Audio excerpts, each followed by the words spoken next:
Hello children, how are you all? I hope you all are well and hearty, you all are fit and fine. My name is Tanya Sharma and I welcome you all to this Champs Pro batch for class 6. शुरू करते हैं हमारा पहला chapter और बहुत सारे बच्चों ने कहा कि मैम ये हमारे पेपर में आ रहा है, तो इसलिए इसको दो पार्ट में डिवाइड कर देंगे। आधा चैप्टर लेक्चर 1 में पढ़ेंगे और आधा चैप्टर लेक्चर 2 में पढ़ेंगे। Let's get started. हमारी इंडिया है तो इंडिया के बारे में जानकारी हम सबको होनी चाहिए। तो आज हम क्या पढ़ने जा रहे हैं? आज हम पढ़ने जाएंगे सबसे पहले कि पूरे इंडिया की, अगर हम सिर्फ इंडिया की बात करते हैं, हमारे भारत की बात करते हैं, तो कितनी डाइवर्सिटीज अवेलेबल हैं, क्या क्या इंडिया में है और किस तरीके से वो डिवाइडेड है।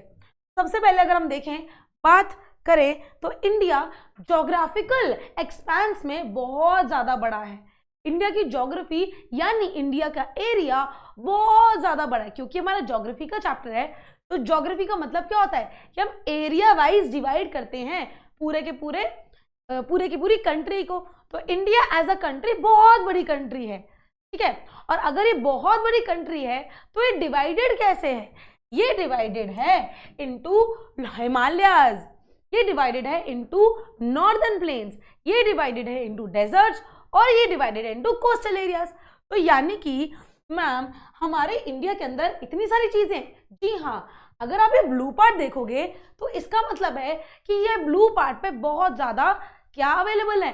पहाड़ अवेलेबल है, उनको बोलते हैं हिमालयस। पहाड़ों के नीचे जो आप ग्रीन वाला पार्ट देख रहे हो उनको क्या बोलते हैं? यहाँ पे लोग रहते हैं और इसको बोलते हैं नॉर्दर्न प्लेन्स। नॉर्दर्न प्लेन्स क्यों बोलते हैं? क्योंकि नॉर्थ की तरफ है और यहाँ पे बहुत सारे लोग रहते हैं। अगर आप towards the western part of India देखोगे तो यहाँ पे येलो वाले पार्ट में क्या अवेलेबल है? डेजर्ट अवेलेबल है। यानी कि ये ऐसी डेजर्ट है जहाँ पे थोड़ा पानी की कमी होती है, ठीक है। और ऐसे आप नीचे की तरफ जाओगे तो यहाँ पे ईस्टर्न एंड वेस्टर्न साइड्स पे कोस्ट अवेलेबल है, यानी कि यहाँ पानी अवेलेबल है। Bay of Bengal, Arabian Sea available है, जहाँ पे जो इसको एक ऐसा आकार देता है जिससे ये पेनिनसुला बन जाता है। और बीच की तरफ होते हैं प्लेटोज। प्लेटोज एक ऐसा एरिया होता है, एक ऐसा टेबल लाइक स्ट्रक्चर होता है जो थोड़ा सा ऊबड़ खाबड़ होता है, ठीक है। तो ऐसे ही हमारा कुछ इंडिया डिवाइडेड है। तो अगर आप नॉर्थ की तरफ देखोगे तो हमारे पास क्या है? हमारे पास बड़े बड़े पहाड़ हैं जिनको हिमालयास बोलते हैं।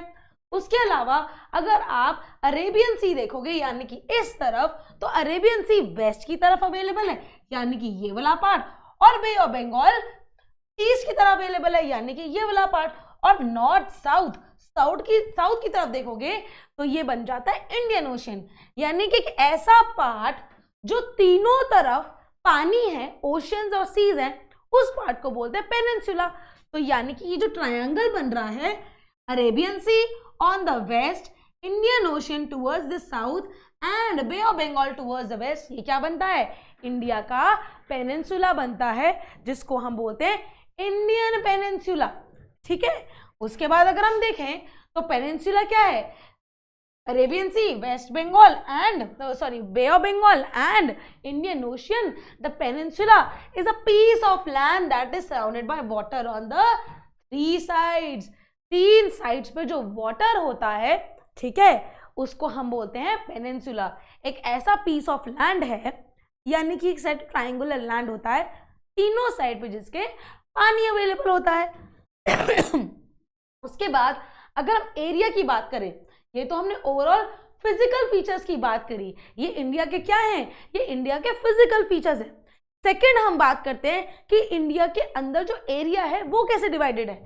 टोटल एरिया जो इंडिया का है माय डियर स्टूडेंट्स, वो 3.28 मिलियन स्क्वायर किलोमीटर है। यानी कि आपके घर से स्कूल कुछ लगभग 10 किलोमीटर हो सकता है, ये 5 किलोमीटर हो सकता है। तो पूरे देश का, यानी कि फ्रॉम यहाँ यानी कि Kashmir to Kanyakumari, from Arunachal Pradesh to Rann of Kutch, ये पूरा का पूरा एरिया जो इंडिया का है वो 3.28 मिलियन स्क्वायर किलोमीटर का पड़ता है। और अगर हम बोलें फ्रॉम लद्दाख या फिर कश्मीर से भी हम ऊपर लेते हैं, लद्दाख से लेके कन्याकुमारी, ये एरिया 3200 किलोमीटर का पड़ता है। जी हाँ, आपको पता है जब भी हम कोई भी डेस्टिनेशन से, कोई भी अपनी डेस्टिनेशन पे जाते हैं, ठीक है, अपनी जगह से जहाँ पे हम हैं और जहाँ हमें कोई डेस्टिनेशन जाना है, तो सबसे पहले हम ड्राइवर भैया से यही पूछते हैं कि भैया कितना टाइम लगेगा, और ड्राइवर भैया क्या करते हैं, वो किलोमीटर काउंट करके आपको टाइम बताते हैं। सिमिलरली अगर आप पूरा किलोमीटर काउंट करोगे तो 3200 किलोमीटर पड़ता है फ्रॉम नॉर्थ टू साउथ, और फ्रॉम वेस्ट टू ईस्ट देखेंगे that is from Arunachal Pradesh to, that is from Arunachal Pradesh to Rann of Kutch, that is 2900 kilometre, यानी कि ये वाला एरिया इज 2900 किलोमीटर, और ऊपर से नीचे यानी कि from north to south is 3200 kilometre. ये पूरा का पूरा एरिया है जो हमारे देश में कैलकुलेट किया जाता है, ठीक है। और अब हम स्टार्ट करते हैं कि इसमें फिजिकल फीचर्स क्या हैं, जो मैंने अभी आपको बताया था कि ऊपर हमारा होते हैं हिमालयन रेंज, उसके बाद आती है द ग्रेट इंडियन डेजर्ट, उसके बाद आते हैं नॉर्दर्न प्लेन्स, उसके बाद हमारे अनइवन प्लेटोज आते हैं, यानी कि जो टेबल लाइक स्ट्रक्चर्स हैं, फ्लैट नहीं है। उसके अलावा हमारे पास कोस्ट अवेलेबल है जो कि हम इंडियन पेनिनसुला बोलते हैं, ठीक है। उसके बाद हम पढ़ने जा रहे हैं कि इंडिया में और क्या खास बात है। मैम हमने इंडिया का एरिया कर लिया, इंडिया के फिजिकल फीचर्स पढ़ लिए, और इंडिया में क्या है, इंडिया आपको पता है एक डाइवर्स नेशन भी है। तो माय डियर स्टूडेंट्स, जो चीज़ें यहाँ लिखी जा रही हैं उसको ध्यान में रखिए, क्योंकि ये आपके क्वेश्चंस का आंसर भी हो सकता है, ठीक है। तो there is a great variety of climate, vegetation यानी कि क्लाइमेट हो वो हमारे पास डाइवर्सिटी है, वेजिटेशन की बात हो वो हमारे पास डाइवर्सिटी है, वाइल्ड लाइफ की बात हो वो हमारे पास डाइवर्सिटी में है। डाइवर्सिटी का मतलब है बहुत ज़्यादा वैरायटी में अवेलेबल। इसके अलावा जो लैंग्वेज और कल्चर है वो भी बहुत ज़्यादा है इंडिया में, और इंडिया को ही बोला जाता है कि यूनिटी इन डाइवर्सिटी। इतने ज़्यादा अलग लोग, इतने ज़्यादा अलग लैंग्वेज, इतने ज़्यादा अलग कल्चर के साथ भी हम एक साथ रहते हैं टुगेदर, और उसी को ही बोलते हैं यूनिटी इन डाइवर्सिटी। चलिए आगे देखते हैं। अगर हम देखें इंडिया में वाइल्ड लाइफ है यानी फ्लोरा एंड फौना, वो भी बहुत ज़्यादा मात्रा में अवेलेबल है। उसके अलावा इंडिया एक बहुत पॉपुलेशन वाली कंट्री भी मानी जाती है, यानी कि अगर हम बात करें 120 करोड़ सिंस ईयर 2011, और इसको इतनी पॉपुलस कंट्री भी मानी जाती है, यानी चाइना के बाद इंडिया का ही नंबर आता है मोस्ट पॉपुलस कंट्री में, ठीक है। ये तो होगी हमारे इंडिया की बहुत सारी तारीफें। अब जानते हैं मैम और इंडिया के बारे में हम क्या पढ़ सकते हैं। अब जानते हैं कि इंडिया की लोकेशनल सेटिंग पूरे वर्ल्ड में कहाँ आती है। आपको इतना तो पता होना चाहिए कि हम इमेजिनरी लाइंस में क्या डिवाइड करते हैं, अर्थ को डिवाइड करते हैं, और वो इमेजिनरी लाइंस कौन सी होती हैं, वो होती है लॉन्गिट्यूड यानी कि लंबी लाइंस, और लैटिट्यूड यानी कि लेटी हुई लाइंस। और इन इमेजिनरी लाइन से हम टाइम और एरिया का पता लगा सकते हैं, ठीक है। तो अगर आप ये देखो, अगर ये पूरा वर्ल्ड है तो पूरे वर्ल्ड को फ्लैट रिप्रेजेंटेशन को हमने मैप के आकार दिया है, और यही अगर हम इसको फोल्ड कर दे वो अर्थ बन जाएगी। तो अर्थ की फ्लैट रिप्रेजेंटेशन क्या है, मैप है। ऑलराइट, अब हम बात करते हैं, अगर हम सिर्फ इंडिया की बात करें, यहाँ पे इंडिया कहाँ है, इंडिया सिर्फ देखो इंडिया यहाँ है, ठीक है। इंडिया कहाँ है, इंडिया यहाँ है। और अगर हम पूरे वर्ल्ड में देखें, ये जा रहा है हमारा equator, okay, this is our equator, this is our equator. तो इक्वेटर से ऊपर वाला हिस्सा क्या है, equator divides the earth into northern and southern hemisphere. तो इक्वेटर का ऊपरी हिस्सा क्या है, इक्वेटर का ऊपरी हिस्सा हुआ northern hemisphere. So India completely lies in the northern hemisphere. अगर आप देखो इंडिया पूरी की पूरी नॉर्दर्न हेमिस्फीयर में लाई कर रही है। उसके बाद अगर हम ट्रॉपिक ऑफ कैंसर की बात करें, ट्रॉपिक ऑफ कैंसर क्या है, एक लैटिट्यूड है जिसकी डिग्री 23 डिग्री एंड हाफ है नॉर्थ साइड पर, ठीक है। वो पूरा का पूरा आधा हिस्से में इंडिया को डिवाइड कर देता है। तो हम पिंक कलर से ट्रॉपिक ऑफ कैंसर की तरफ बढ़ते हैं, तो देखें ये ट्रॉपिक ऑफ कैंसर है और ये पूरा का पूरा इंडिया को आधे हिस्से में डिवाइड कर देता है। और जब वो आधे हिस्से में डिवाइड कर रहा है उसको बोलते हैं 23 degree and half. And from north to south अगर हम देखें तो mainland from north to south अगर हम देखें तो ये कौन सा हिस्सा पड़ रहा है इंडिया के अंदर? From north to south, let us take orange colour. तो नॉर्थ टू साउथ अगर हम देखें तो कौन सा लैटिट्यूड आ रहा है? 80। क्योंकि ये नॉर्थ क्यों है बेटा? ये नॉर्थ इसीलिए है क्योंकि कंप्लीटली वो नॉर्दर्न हेमिस्फीयर पे लाई कर रहा है। तो जो लैटिट्यूड्स हैं, जो लेटी हुई लाइंस हैं, ठीक है, फ्रॉम मेनलैंड है that is between 8 degree 4 north and 37 degree 6 north latitude. तो 84 डिग्री 4 नॉर्थ लॉन्गिट्यूड है और अगर हम बात करें 37 डिग्री 6 क्या है? लैटिट्यूड है। तो हमने लैटिट्यूड के जो एंगल्स हैं उससे पता लगाया है कि इंडिया की लोकेशन लगभग एग्जैक्टली इन लैटिट्यूड्स पे पड़ती है। ठीक है, चलिए आगे बढ़ते हैं। अगर हम बात करें वेस्ट टू ईस्ट यानी कि from Rann of Kutch to Arunachal Pradesh, तो वो क्या एक्सटेंड पड़ता है? इंडिया एक्सटेंड्स बिटवीन 68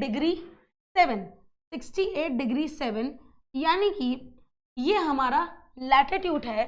ठीक है, ईस्ट, क्योंकि पूरे अगर हम पूरी अर्थ की बात करें तो ये ईस्टर्न हेमिस्फीयर पे भी लाई कर रहा है। ठीक है, अगर हम पूरी अर्थ को देखें, अर्थ की रिप्रेजेंटेशन देखें, apart from being on the northern hemisphere, तो ये ईस्ट की तरफ भी इंडिया लाई करता है। ठीक है, तो ईस्ट की तरफ भी इंडिया लाई करता है। जब हम इनकी लैटिट्यूड्स की बात, जब हम इनकी लॉन्गिट्यूड्स की बात करते हैं तो ये ईस्टर्न लॉन्गिट्यूड की बात होती है। ठीक है, तो 68 डिग्री 7 टू 97 डिग्री 25 यानी कि ये वाला हिस्सा,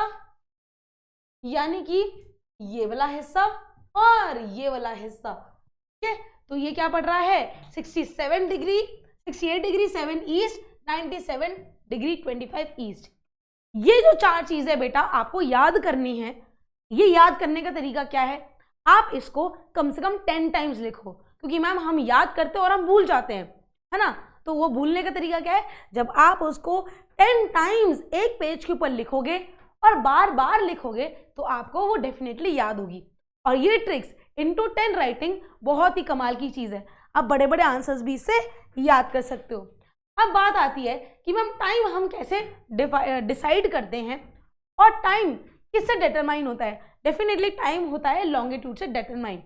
अगर हमें पता है एक दिन कंप्लीट होने में अर्थ को 24 आवर्स लगते हैं, और 24 आवर्स यानी कि वो पूरा 360 घूम के, अर्थ पूरी 360 घूम के 24 आवर्स में करती है, यानी कि विच मीन्स 15 एन आवर और 1 डिग्री इन 4 मिनट्स, यानी कि एक आवर के अंदर 15 डिग्री मूव करती है। ठीक है, यानी कि मैं रिपीट कर रही हूं, यानी कि 1 घंटे के अंदर, 1 आवर के अंदर वो 15 डिग्री मूव कर रही है।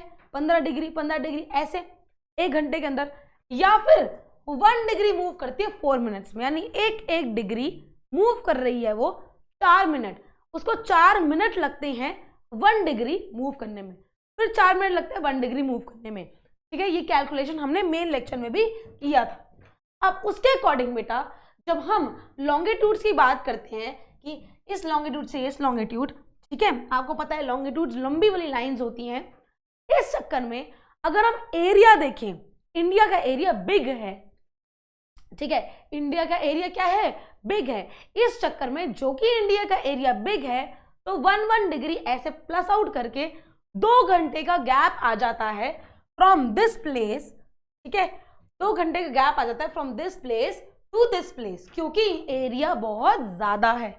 और ऐसे मैम क्या बड़ी बड़ी कंट्रीज में ज्यादा टाइम जोन्स होते हैं? डेफिनेटली।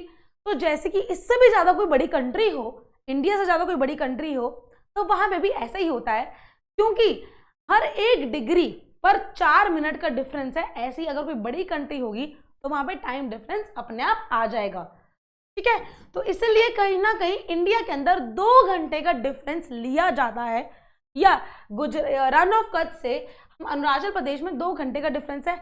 और we all know sun rises from the east, तो अरुणाचल प्रदेश में सन जल्दी राइज हो जाता है, यानी 2 घंटे पहले अरुणाचल प्रदेश में सुबह हो जाती है। लेकिन हम पूरे देश का टाइम तो मैम एक ही लेके चलते हैं, तो डेफिनेटली हम क्या करते हैं, हम एक लोकल टाइम चूज करते हैं, यानी कि हम लोकल लॉन्गिट्यूड के हिसाब से अपना टाइम चूज करते हैं। और वो लोकल टाइम के हिसाब से लॉन्गिट्यूड कौन सा है, वो है 82 डिग्री एंड हाफ, यानी 82 डिग्री 5 और and half means 82 degree 30 east का हम ले लेते हैं लॉन्गिट्यूड, एक कॉमन लॉन्गिट्यूड, ताकि हम टाइम एक ही रख सके। ठीक है, और इस चीज को हम बोलते हैं IST, इंडियन स्टैंडर्ड टाइम, और इसी को हम बोलते हैं, यही मेरिडियन या यही लॉन्गिट्यूड को हम बोलते हैं स्टैंडर्ड मेरिडियन। क्योंकि अगर हम स्टैंडर्ड मेरिडियन नहीं चूज करेंगे, एक कॉमन लॉन्गिट्यूड नहीं लेंगे, ठीक है, तो उससे क्या होगा, हमारे इंडिया में भी 2 घंटे का टाइम लैप्स हो जाएगा और 2 घंटे का टाइम चेंज आ जाएगा, 2 घंटे का टाइम गैप आ जाएगा। टू अवॉइड दैट हम एक लॉन्गिट्यूड चूज करते हैं 82 डिग्री एंड हाफ ईस्ट वाला, ताकि टाइम गैप ना आए और हम कॉमन टाइम पे सब रहें।